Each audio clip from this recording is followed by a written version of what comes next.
Hello everyone.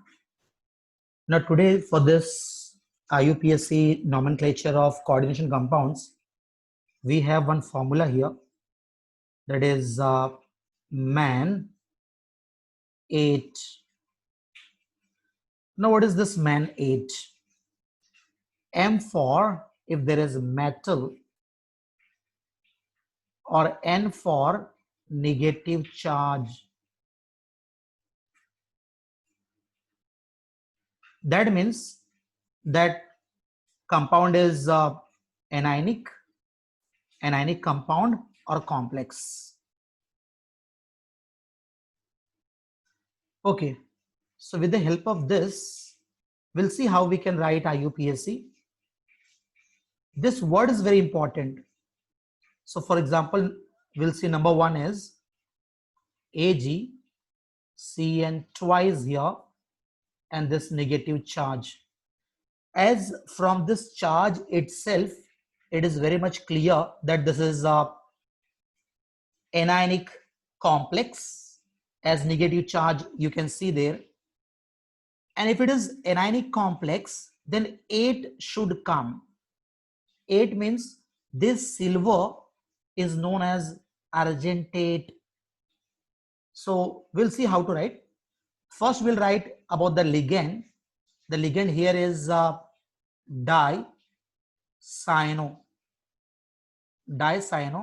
and then we'll write that central metal atom, which is silver, but the name of silver here is argentate. And after writing this, now we'll see this oxidation number. To find out oxidation number for silver, we'll consider X here, and cyanide is -1 into 2 equals to this charge here -1. So final answer is 1, and here we'll write ion. Similarly, we'll go for the name is dicyanoargentate 1 ion. Now second example we'll see here, that is AU.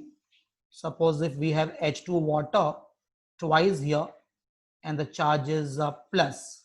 Now in this case, very first thing is we should find out if this is anionic complex or not. So as it is shown here, positive charge means cation. It's cationic. If it is cationic, means 8 is not introduced here. Means will not say aurate. This will be called gold. So we'll see how to write. So as there is 2 water molecules, so we'll write diaqua.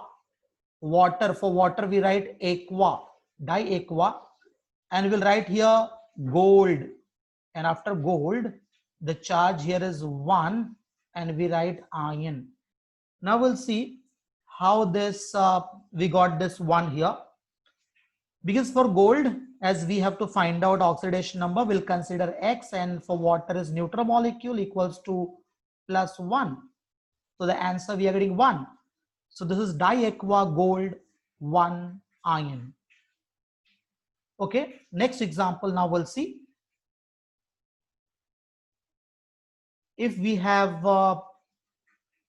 say K3 FeCN6. Now as you see in this coordination compound started with metal. So as I said, if there is metal at the start of this compound, that means it is confirmed that 8 we have to introduce. And how we'll do that? I'll write. First, we'll start writing from this metal. Number is 3, but we'll not write that. We'll write potassium, and after writing this, we'll go for ligand here, which is hexacyano. And after writing this Fe is known as ferrate. And after ferrate, then we'll see what is the oxidation number here. So for potassium is 1 into 3 plus X plus -1 into 6 equals to 0. So here we get answer is 3. And as you see in example number 1 and 2, there is ion here because that was complex. Charges were there, negative, positive. But here as charge is not given, so will not write ion here. Okay. So now we'll go for more example here to understand this. Say for example, if we have CO, En twice, and say if it is Cl2 and water, and outside this bracket we have Cl2. Very first thing is, first you try to find out if this is anionic complex or not. So because metal is not here, see if metal is there, then only we have to write 8, but metal is not there. Then do we have negative charge somewhere? No, negative charge is not there. That means this is not anionic, means 8 will not come. Will not write cobaltate, will write its original name, that is cobalt. So how to start this? Okay, for this, first we'll write about the ligands. So alphabetically we have to write. So first we'll write about water, which is aqua. After aqua, chlorine is 2 times, so dichloro. Then further we have En. The name of En is ethylene diamine. But as you see, there is twice 2. For 2 we say di, but in this already in the name itself di is there. For such ligands we use bis, prefix bis here. This way we write bis tris. So the name here is aqua dichloro bis ethylene diamine. And after this then we'll write the metal, which is cobalt, and then oxidation number. So we'll see how to find out that oxidation number here. So that is X here, En is neutral here, then chlorine is -1 into 2, then water is 0, plus again we have -1 into 2 here. So we get 4, means that is 0 actually.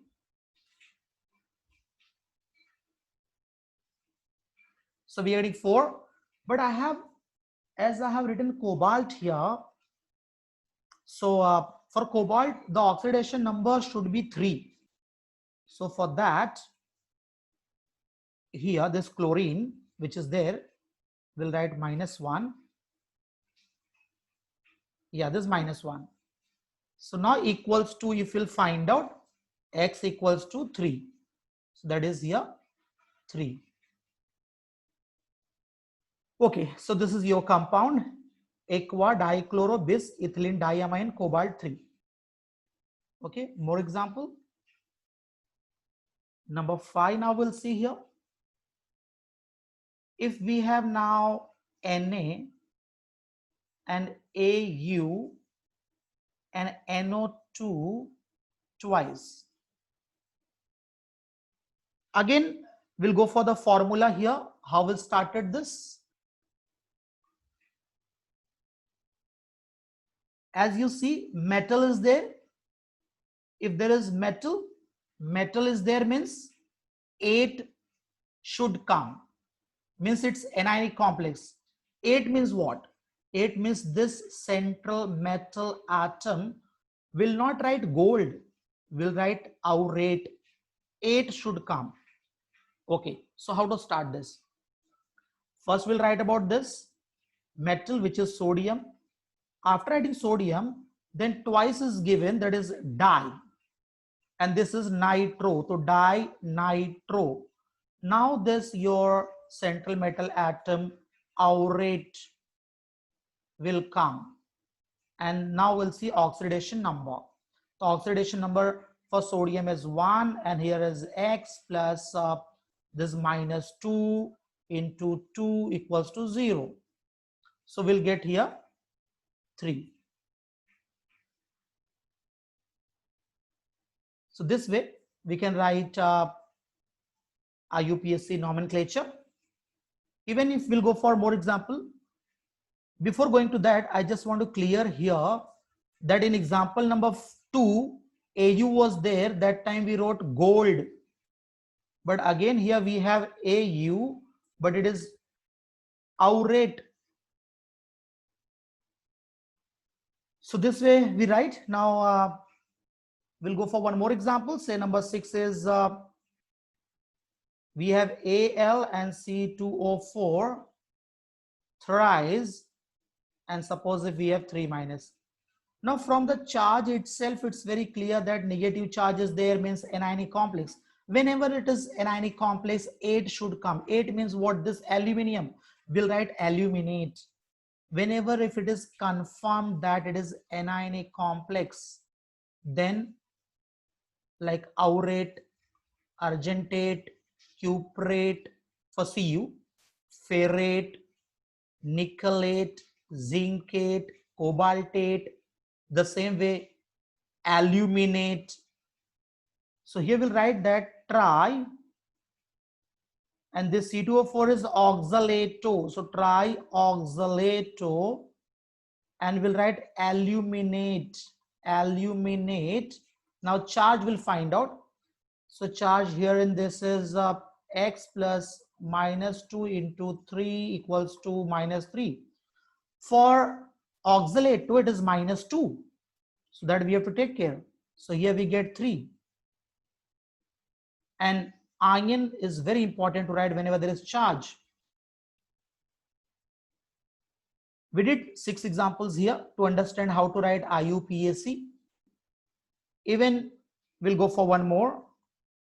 Say if we have PT, platinum, and water we have 4 times, and say if we have NCS, which is twice, and if sulfate is outside. Okay, how to start this? First you try to find out this anionic complex or not. Metal is there? No. Negative charge is there? No. Means, see this formula. If there is metal, if there is negative charge, then only we say anionic complex or compound, and then only this 8 is introduced. But as we see in this example, we don't have metal, no negative charge, means it's not anionic complex, it's cationic. In case of cationic, that 8 will not come, means will not write platinate, we'll use platinum. So for that, now we'll see, we'll start with the ligands here. So very first ligand here, water is tetra aqua. Then we have 2 here, twice, we'll write di. And after writing di, this nitrogen is actually say thiocyanato, and we'll write platinum. And then we'll see what is the charge here, and then last we will write this sulfate. So what is this here? Platinum is the X here, water is 0, and for NCS is minus 1 into 2, and plus this again minus 2 here. Total is, we'll write 0 here, and that becomes 4. Answer is 4, so we'll write here 4. So the name is tetra aqua dithiocyanato platinum 4 sulfate. So here we are very much clear now how to write IUPAC nomenclature. Very important is we should know that it is anionic or cationic complex. So we are done with this.